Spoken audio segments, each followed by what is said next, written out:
Hello, my name is Leroy Blevins. Welcome to Mysteries and Histories. In this episode here, what I'm going to do is we're going to talk a little bit more about the gunman on the second floor of the County Records building and gunman on the rooftop of the County Records building, plus a little bit of why Oswald acted the way he acted after the assassination. Now, as I point out in my research and stuff, and everybody knows, that I found the gunman on the second floor of the County Records building right here in the Bell film. As you see right here, he's hanging out the window with a rifle. Now, what always gets me is when I point this out and stuff like that, when we usually watch the Bell film, and when they show the Bell film, they actually zoom it in and you only get to see this part of the window here. You never really get to see any of the top of the buildings right here as we see in the Bell frame. But we always see it right here when we see JFK's limo and everything else. But they always made sure it's zoomed in where this is never seen. Now, what gets me and what people don't understand is, we could tell he has a policeman's uniform on. And we can see he's holding a rifle in his hand, which when we zoom in, which I'll even zoom in on this frame right here. As you see here, we can see there's a rifle in his hand. Let me pull up this one right here so you can see. There's a rifle in his hand. He has his rifle pulled out, where, you can see it. And it's like, what gets me is when people view these films and they claim they view these films, and I have to say they claim they view these films or they analyze these films, that to me it's just a claim, because there's too much evidence that I've uncovered when I analyze the films and images myself. There's too much evidence there. Just like the gunman on the second floor of the County Records building. Okay, he has his rifle out. Now remember, when you watch the films and the images and stuff like that, no police officers or anybody else, not even the Secret Service agents, doesn't have any weapons showing, or how rifles pulled out or the revolvers or anything else until after assassination. After assassination, then you start seeing Secret Service agents pulling out their rifles. You see the police officers pulling out, rifles and their sidearms, which is the revolvers and stuff like that that they carry. They start pulling them out after the assassination of JFK. But before the assassination of JFK, they didn't, have anything drawn out as far as rifles or any kind of weapons. And like I said, what gets me is that when people said they analyze these films and images, okay, just like we look at this Pruder film. Okay, this is frame 229 of this Pruder film. Okay, a reaction, people's got to understand when you watch a film and stuff, a reaction gives you some information as well, the way people reacted, just like right here in frame 229. Okay, everybody's looking at the fatal headshot, occurring further down Elm Street. But they're not paying attention, well, what if JFK was shot before then? Okay, because we know there's a bullet hole in the back of JFK's head, an entry wound. Okay, everybody wants to study this, just like when they sit there and talk about, this part here blown out. Okay, but the pure simple fact is, if you think about it, there's no entry wound in the front of JFK's head. Zero. No entry wound. But they keep on claiming that there was a bullet hole, the bullet exit out of the back of JFK's head because there's a big old hole in the back of his head and everything else. But when you look at the autopsy images and everything else like that, they say, well, he can't, he was shot in the back of the head, okay, and that's what opened it up here. Even other researchers said this, even the researchers that follows people that says the blowout holes back here and back of his head, but they also go on the information like, well, JFK was shot in the back of the head right here. They also go on this right here as well. But like I point out, this is a bullet entry right here, and there's one here. And we can see this in the autopsy images, especially when they pull his scalp back, we can see it and everything else. But you see, everything's intact in the back of JFK's head, as we see also in the film's images and in the Mormon photo and all. This is always intact, but everybody wants to say this is a blowout hole back here, and they doctor this up, and they doctor everything else up, they doctor the films up and everything. But instead of basing everything just on what they're telling us, it surprised me that a researcher didn't come along and say, well, hey, let's throw this stuff to the side and let's look at what these films and images actually shows us. And they're overlooking a lot of evidence that was always been in front of the public eye. because they're too much concentrating on the one fatal headshot JFK. They're not worried about if any other shots are taken that day or anything else. But when I took over the investigation, I started doing investigation to it. I want to look and see what happens before, what happens after, what happens during, you know, which they never did. They always worried about this one little section, and that was it. And when you start looking, and I'm actually looking, and you study reactions of the people, like in JFK's limo, you study reactions, and you see that, you know, in frame 228, JFK's hands is like this, okay, and his arms are down. And then you see in frame 229, you see an impact in the back of JFK's head and blood spatter coming out. And then all of a sudden his arms raised up and his face goes in forward into his hands. That's reaction of being shot in the back of the head. But they're not paying attention to that. They never pay attention to that. Because JFK at this point, here by frame 229, he was already shot twice. Once in the back, the bullet exited his throat. That's why he brought us up his hands, because the bullet was exiting his throat. Then we have the reaction of Governor Connolly moving off to his right because the bullet was passing by his head, and then the bullet strikes in between the sun visors here, which we could pinpoint this by reactions of the people and everything else. And then all of a sudden JFK gets shot in the back of the head. We see a bullet impact plus blood spatter coming out. His arms raise up more. His face starts being pushed into his hands and everything else, and he starts drooping forward now. He starts drooping forward. This shot came from the second floor of the county records building, because I could pinpoint this because I put these frames and these images in time frames and timelines and stuff like that. So if they actually show the whole film, this is what gets me. If they actually show the whole frame and not just parts of it like they want you to view, they want you to see only part of it. Like I said, they zoom in so much where we'll see the first set of windows down here, but we don't see the second set of windows on the second floor. But if they zoom in, okay, and I mean, if they actually let you see the whole frame and stuff, we can see this gunman right here moving around. We see this in the Bell film. We see this in the Muchmore film. Muchmore film, we see it right here. Here's a frame from the Muchmore film. We can see the gunman hanging out and going back in. As soon as JFK's limo starts going past him, that's when he's moving back in. And the only reason why he's hanging out in the Bell film is because, remember, as you see, they're just starting to come down Hughes Street. He's trying to look past this. If you watch my cursor, there's an extending wall that sticks out about this far, because when I was down here, I looked at it. It was sticking out about this far. And for you being inside of this room here, and you're standing back farther, you can't see if they're coming down or not. So he had to lean out to look past this wall right here. And this is another reason why these Secret Service agents and stuff like that couldn't see it, because this is back further right here. The wall right here is sticking out further, and then you have this extension right here with these side rails right here coming down. That's sticking out as well, and this is going back further. That's why they couldn't see him. They could probably see his head from this angle here. You could probably see his head if I'll show you. Let me see. Let me show you this building right here. Okay, we're going to zoom in.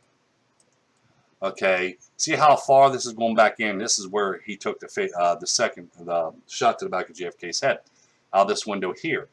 When you look coming down Houston Street, you'll see the top of his head, but you won't see that rifle sticking out because it's closer into him. So they'll see his head sticking out, but they won't see the rifle sticking out. So they would overlook that. And then the further they got closer to it, as we see in the Muchmore film, he starts coming back into the window. And then when they made their turn and stuff down on Elm Street, okay, which, as you see here, how I line this up, okay, we see this follow-up car here. That's a follow-up car that we actually see right here. That's this vehicle right here. That's this vehicle right here.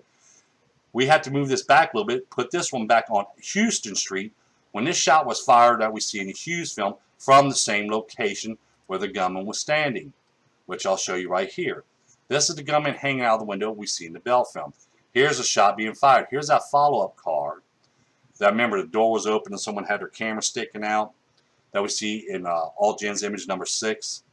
Okay, that's this vehicle right here. So we have to move it back a little bit so we could pinpoint when this shot occurred. This is a shot being fired from the window from this gunman right here. And that's when we line this up and we started moving it back. That's right here. That's frame 229. That's when JFK was shot in the back of the head. So at this point, excuse me. So at this point, we could see, which let me pull up like this. so we can go further details and more details about this. Okay, now we can pull them all up, which I don't know what's wrong with my computer right now, because it's like it freezes up sometime, you know what I'm saying? So now we're looking at different angles. Okay, so we're going to put the Spruder film here. We're going to throw the Bell film right here. This is the Bell film. This shows the Gunmen right here. And I'll zoom in, and then we're going to move this Hughes film right here, and then we're going to put the Spruder film right here. All right, so this is what I talk about when we line up films and stuff like that. We put the images and stuff, we put everything in time frames and everything else. This is how we get more and more information. As you see here, when we line up this, and we, when we put back everything back in time frame, and we line all this up, and we pinpoint everything like that, we can see the gunman with a rifle in his hand in the second floor of the county records building. We can see a shot being fired from that location right here. Now we know what shot this was. That was a fatal head. I mean, not the fatal headshot, but it was the headshot, first headshot to the back of JFK's head. Even by the angle with the impact of the bullet here, blood spatter here, and JFK's hands and arms comes up, and his head goes more into his hands right here at this point here, as we see in Spruder film. So see, not only we see the gunman here with his rifle, we can see him firing his rifle from this location, and we see where that bullet made contact with, which is the back of JFK's head. Now, like I said, if people would have actually looked more into this, okay, if they look more into it, they would actually find a lot of evidence that's always been in front of the public's eye. And you can start going in more in depth into it once you find this location, just like right here. I'm going to pull up this image right here. I'm going to pull up this image right here. Now let's bring both of these images up. Okay, this is the window that the gunman was firing his rifle out of. Now what I did was, we zoomed up here, so you can see right here, if you look right here, this is a wall. So there's a wall in between these two windows.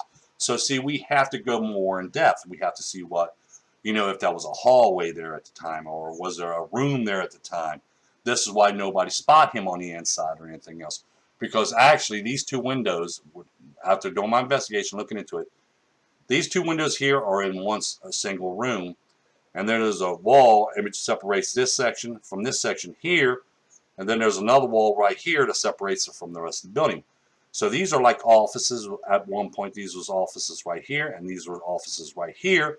So the gunman was firing out of this rifle here, out of this window here. If you watch my cursor, this is the window that he took that shot to the back of JFK's head. And as you see how this sunk in more and this wall sticks out here. Now, what I want to point out here as well, when we was inside Texas School Book Depository, and we was looking over Oswald's sniper's nest and everything else, okay, I want to show you something that a lot of people overlooks. As you see right here, in this image right here, this is a sniper's nest, right? This is where Oswald took his shots from, this window here. And this is where he was seen in the Dillard image right here. You see that window right there, where my cursor is, this window right here? That's where the gunman was when he took his shots. Now, when you're standing in this location, and you look at it, you're like, oh my God, how close that looks. And how close that actually, when you look at it by street view and stuff like that, it don't look that far. But when you're standing in that sniper's nest, okay, or you're standing above the sniper's nest, you can see Oswald. That's why Oswald started acting funny and stuff like that. And he started getting curious. He started getting anxious and everything else, because when he was taking his shots out of here, he could see this gunman inside the second floor of the county records building taking his shots. Not only that, he can actually see the gunman on the rooftop of the county records building well from this location here, which I'll zoom in. See if we can zoom in or not. Well, we might not be able to zoom up. And let's bring this up again. Okay, now we can zoom in.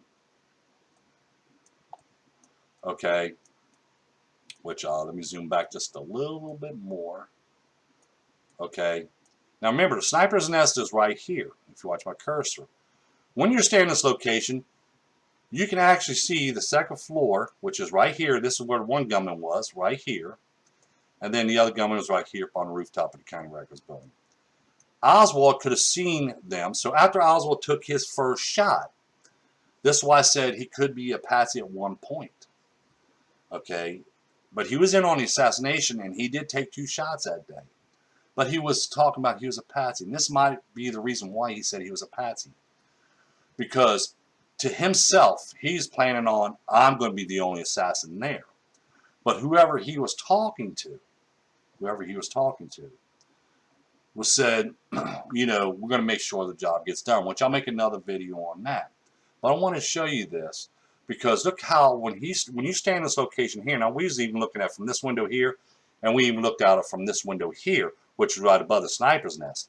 And you can see how close, when you're looking at that, that's really close when you're looking from that view here.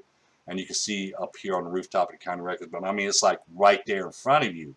Like I said, when you're looking at images and you're looking at films and stuff like that, it looks like it's a huge gap in between these, you know, buildings and everything else, but it's not. It's really a small, really small confined place.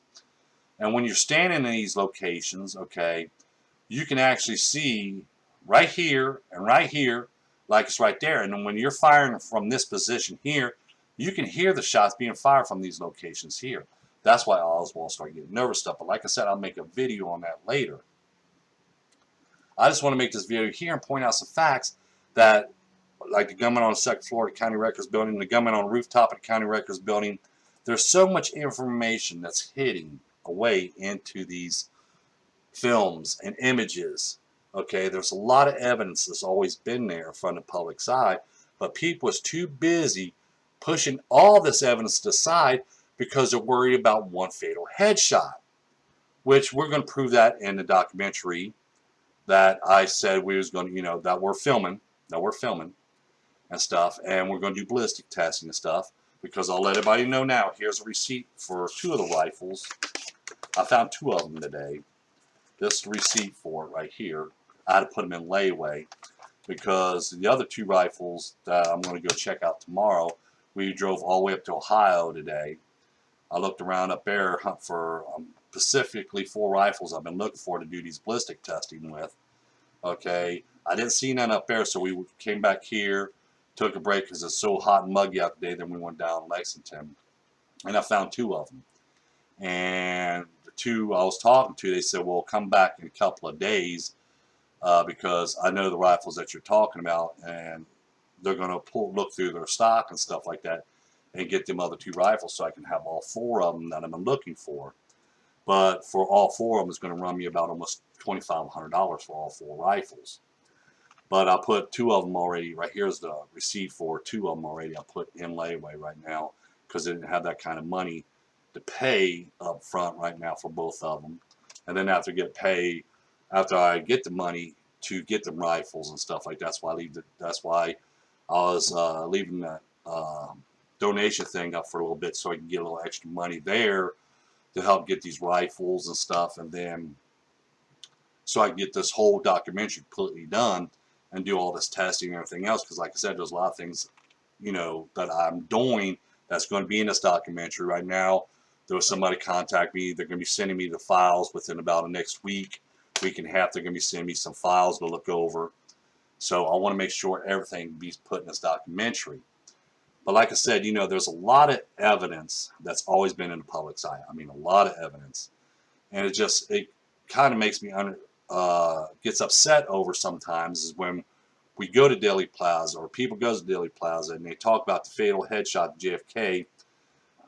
Excuse me. They talk about this fatal headshot to JFK, and then, you know, like when I was there, one of the security guard officers, which was funny, he says, you know, if you're going to go out in the middle of the street and stand on the X, okay, to get your picture taken and stuff like that, you get hit, don't call me.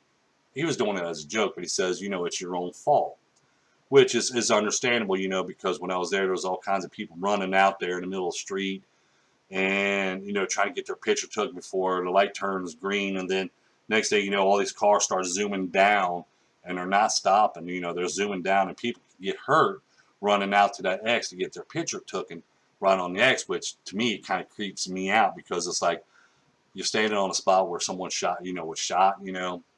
That kind of creeps me out there. But like I said, you know, the people in Texas are very nice. They're very generous and very nice.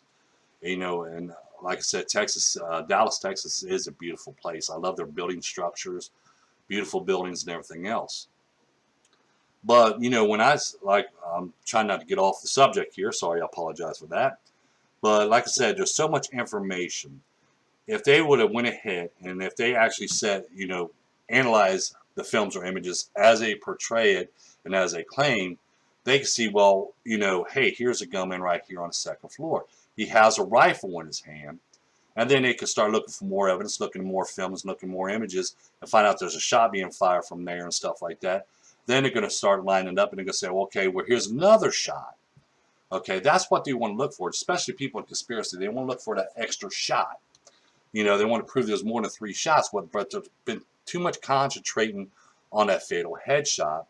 Okay, not even the magic bullet theory shot. They don't even bother dealing with it. They don't even bother dealing with the shot that struck the curb shot where James Tagg is. They're not even worried about that. They're just always talking about that fatal headshot. But there's some things I want to reveal about that fatal headshot, too, also in the documentary that people don't know about. Because when I was there, like I said, I've done a lot of things when I was there. And I've seen a lot of things. And, you know, a lot of things that people's got marked down as wrong information.